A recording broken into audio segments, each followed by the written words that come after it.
आपको अभी जो मेन स्ट्रीम मीडिया पे न्यूज़ चली है कि FIA ने बाइनांस के खिलाफ एक्शन लिया है, इस हवाले से जितने मेरे दोस्त हैं सब इस वक्त पैनिक है, परेशान है। जितनी हमारी क्रिप्टो कम्युनिटी है, हमारी जितनी फैमिली है पाकिस्तान में, वो सारी परेशान है। इस वीडियो में हुआ क्या है असल में वो सारा मैंने आपके साथ शेयर करना है, और आपको नेक्स्ट मूव आपकी क्या होनी चाहिए वो मैंने आपको गाइड करना है। लेकिन सबसे पहले ये स्क्रीन पे आपको नजर आ रहा है, ये वो FIA ने समन जारी किया है। किसको?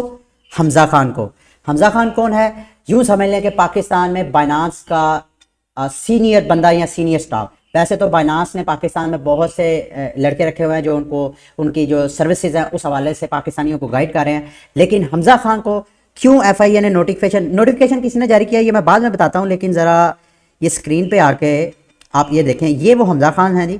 इन्होंने एक इंटरव्यू दिया जुनेद अकरम साहब को। उस जुनेद अकरम साहब को इन्होंने स्टेटमेंट दी कि जनाब बाइनांस जो है पाकिस्तान में with compliance of Pakistani government, कि पाकिस्तान गवर्नमेंट ने जो तयशुदा असूल वज़ा किए हैं क्रिप्टो करेंसी के हवाले से उनको कंप्लायंस करते हुए बाइनांस जो है पाकिस्तानियों को सर्विसेज दे रहा है। हालांकि हम सबको पता है कि पाकिस्तान में तो क्रिप्टो करेंसी जो है वो रेगुलेट ही नहीं है। दूसरे नंबर पे आपको याद होगा स्टेट बैंक ऑफ पाकिस्तान ने तो एक नोटिफिकेशन जारी किया था जिसके बाद पकड़ दकड़ भी काफ़ी ज़्यादा हुई थी। अभी सेम उसी तरह का सिलसिला हो सकता है, लेकिन अब इनको एक तो ये इनको इस वजह से समन जारी किया है कि एक तो इन्होंने गलत बयानी की है, और दूसरा ये देखें, ये है हमजा खान, इनको आप स्क्रीन पे देख लें।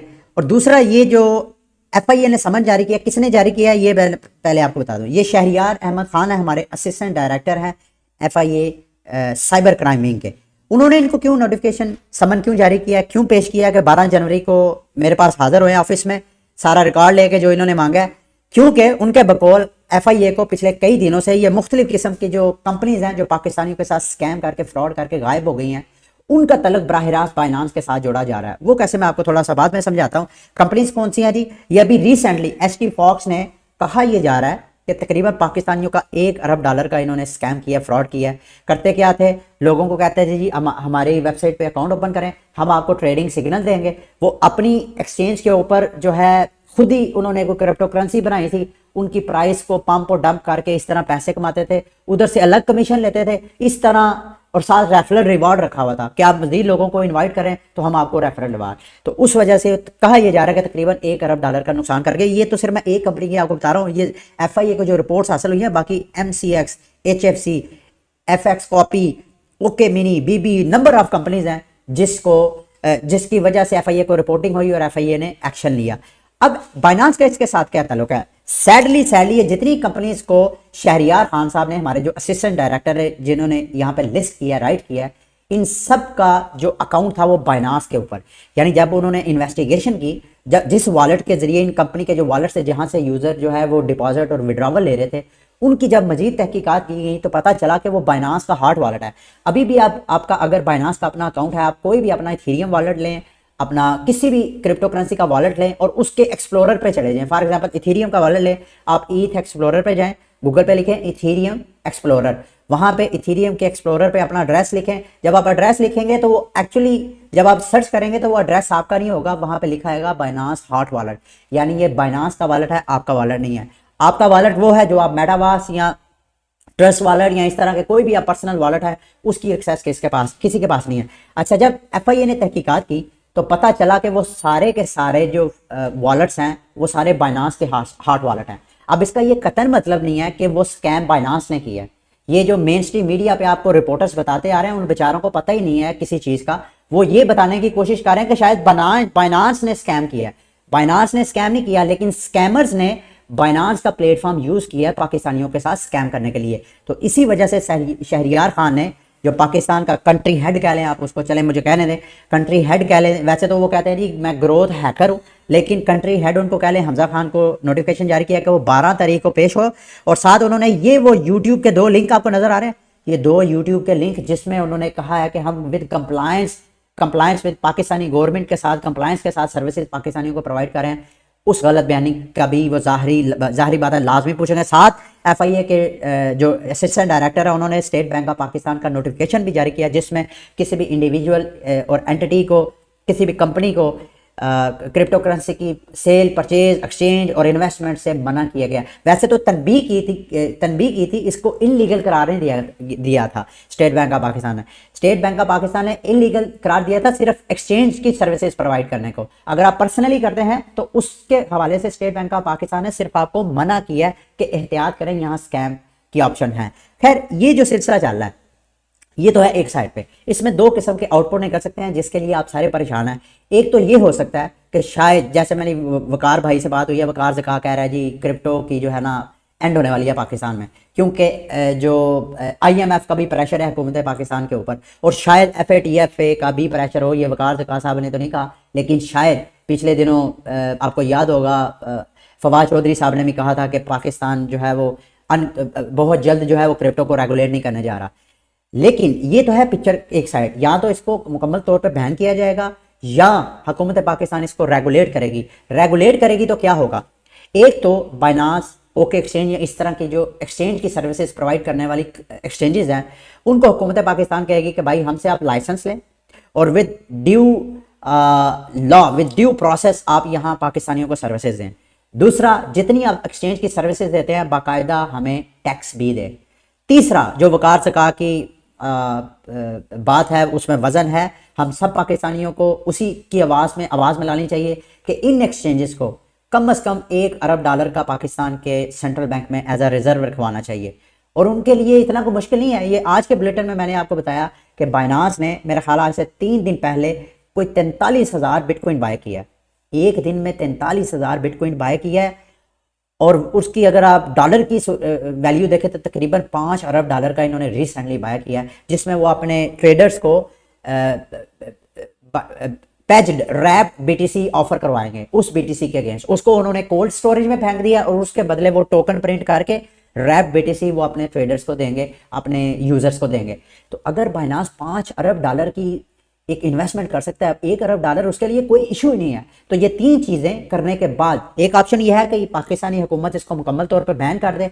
अगर मेरे दोस्तों भाइयों हुकूमत पाकिस्तान क्रिप्टो करेंसी को बैन कर देती है, अभी तो मुकम्मल तौर पर बैन नहीं किया, लेकिन अगर वो कहते हैं कि आप पर्सनली भी नहीं कर सकते हैं, तो मैं आपको रिकमेंड करूंगा कि आपको हुकूमती अदारों और हुकूमत के साथ ताउन करना चाहिए, क्योंकि वो कौमी मफाद में, बेशक वो गलत कर रहे हैं या सही, उसको हम दुरुस्त कर सकते हैं, लेकिन अगर उसके खिलाफ करेंगे तो ये गैर कानूनी काम है। आप सबको मैं रिकमेंड करूंगा कि आपको फ़ौरन वही करना चाहिए जो हुकूमत या उसके इदारे कहें।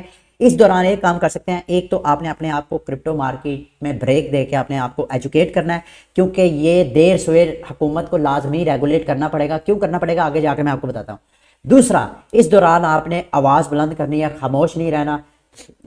वकार ज़का ने अपनी सियासी मूवमेंट का आगाज़ किया है, मैं कोई अपनी सियासी मूवमेंट का आगाज़ तो नहीं कर रहा। हम कोशिश करेंगे कि वकार ज़का, अगर ज़रूरत पड़ी तो वकार ज़का के साथ हम खड़े होंगे, अगर ज़रूरत पड़ी तो हम खुद अपनी अपनी जगह जहाँ भी हैं हम एक छोटी सी कम्युनिटी, एक फैमिली बन के हुकूमत तक या हुकूमती अदारे तक अपनी आवाज़ पहुँचा सकते हैं।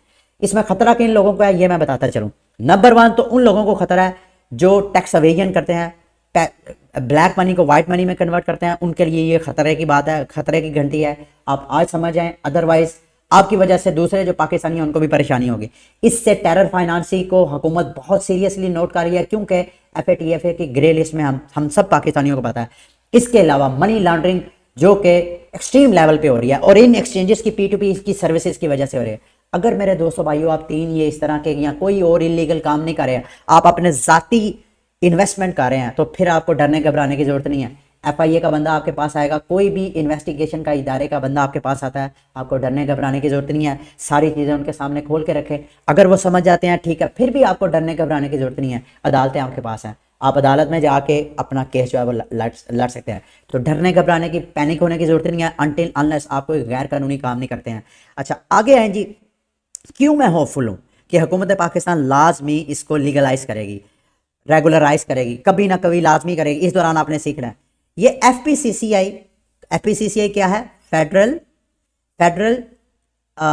Federation of Pakistan chamber of commerce and industry, यानी पाकिस्तान में जितने भी चैम्बर ऑफ कॉमर्स हैं उनकी सेंट्रल बॉडी है। पाकिस्तान में चैम्बर ऑफ कॉमर्स क्या है? जहां पाकिस्तान के बिजनेस, उस एरिया के सरमायादार लोग, बिजनेसमैन लोग, इन सब की सेंट्रल बॉडी का कहना यह है कि पाकिस्तानियों का तकरीबन 20 अरब डॉलर का सरमाया क्रिप्टो मार्केट के अंदर है। ये मेरा ख्याल है उनके पास वो डाटा है जो चैम्बर ऑफ कॉमर्स के जरिए उन्होंने कलेक्ट किया है। मेरा मानना यह है कि 20 अरब डॉलर नहीं है, इससे भी ज़्यादा पाकिस्तानियों की इन्वेस्टमेंट है। अगर हुकूमत पाकिस्तान, और इन्होंने भी यही कहा है, पाकिस्तान में potentially raise billions of dollar from crypto assets, कि अगर हुकूमत पाकिस्तान क्रिप्टो मार्केट को रेगुलेट करती है तो यहाँ अरबों डॉलर हम अर्न कर सकते हैं टैक्स कलेक्शन के जरिए। और मैं पिछले कई वीडियो में कहता आ रहा हूँ कि अगर हुकूमत पाकिस्तान अपना CBDC लॉन्च करे, उस CBDC के जरिए हुकूमत पाकिस्तान जो है मुल्क के अंदर जो बैड गवर्नेंस है उसको इंप्रूव कर सकती है। क्यों? क्योंकि जितना हमारा सरकारी इदारों का रिकॉर्ड है, अगर सबको ब्लॉकचेन पे ले जाएंगे तो वो रिकॉर्ड एक तो पब्लिकली अवेलेबल भी होगा और दूसरा टेम्पर प्रूफ होगा। ना तो उसको कलेबरी फंड या इस तरह के स्कैम कोई भी हुक्मरान आके उसको चेंज नहीं करवा सकता, ना शरीफ खानदान या ना खान इमरान खान या उसके हवारी, ना उसको जरदारी, कोई भी उसको टेम्पर नहीं कर सकता। और दूसरा वो पब्लिकली भी अवेलेबल है। आपने पटवारी के पास जाना है फर्द लेने के लिए, पटवारी रिश्वत के बगैर आपको फर्द नहीं देता। तो इस गवर्नेंस को इंप्रूव करने के लिए अगर हर बंदे की का रिकॉर्ड जो है वो ब्लॉकचेन पे अवेलेबल होगा, वो अपना NFT वहां पे मारेगा, फौरन उसकी रसीद सामने आ जाएगी। तो पब्लिकली अवेलेबल, टेम्पर प्रूफ, ये सब सारी टेक्निक। और इसके अलावा जितने ये एक्सचेंजेस हैं, अगर वो वहाँ रेगुलेट होके पाकिस्तानियों को सर्विसेज देंगे तो एक तो हुकूमत पाकिस्तान को किसी भी पाकिस्तानी शहरी का डाटा कलेक्ट करने में ये समन जारी करने की जरूरत नहीं है। सब ईमेल कम्युनिकेशन के जरिए सब कुछ अवेलेबल होगा हमारी एजेंसियों को, हमारे इदारे को। और साथ टैक्स कलेक्शन के जरिए हम अपने जितने कर्जे हैं उसको भी उतार सकते हैं। और साथ मैंने ये भी सजेस्ट किया था कि अगर हुकूमत पाकिस्तान चाहे ये जितने करप्शन के पैसे नैब की रिकवरीज हैं, उन सारी रिकवरीज को जब खजाने में जमा करवाते हैं उसकी बजाय अगर क्रिप्टो करेंसी बाय करके हुकूमत पाकिस्तान अपने सेंट्रल रिजर्व में रख ले, वो पैसा जो ऑलरेडी हमारी सर्कुलेशन से, हमारे फाइनेंशियल सेक्टर से निकल चुका है, अगर वो क्रिप्टो टैक्स पेयर का पैसा जो है क्रिप्टो में रखना शुरू करते हैं, इस तरह जो रिकवरीज करते हैं, तो वो आने वाले वक्तों में हमारे रिजल्ट जो है वो कहीं कहीं से कई गुना बढ़ सकते हैं। तो मेरे दोस्तों भाइयों, चंद गुजारिशात थी, इस हवाले से आप सारे परेशान थे तो मैंने सोचा मैं आपको इस हवाले से अपडेट कर दूं। तो आपने हुकूमत पाकिस्तान ने जो भी फैसला लेना है आपको मनोवन उसका साथ देना चाहिए, लेकिन अगर कोई ऐसा फैसला है जो कि आपके इंटरेस्ट के मुताबिक नहीं है तो उसको चेंज करना है विद ड्यू जो प्रोसेस है, जो लॉ है, कानून के अंदर, कानून के दायरे में रह के आप उसको चेंज कर सकते हैं। ठीक है, अगली वीडियो तक के लिए मुझे इजाज़त दें। अल्लाह हाफिज़।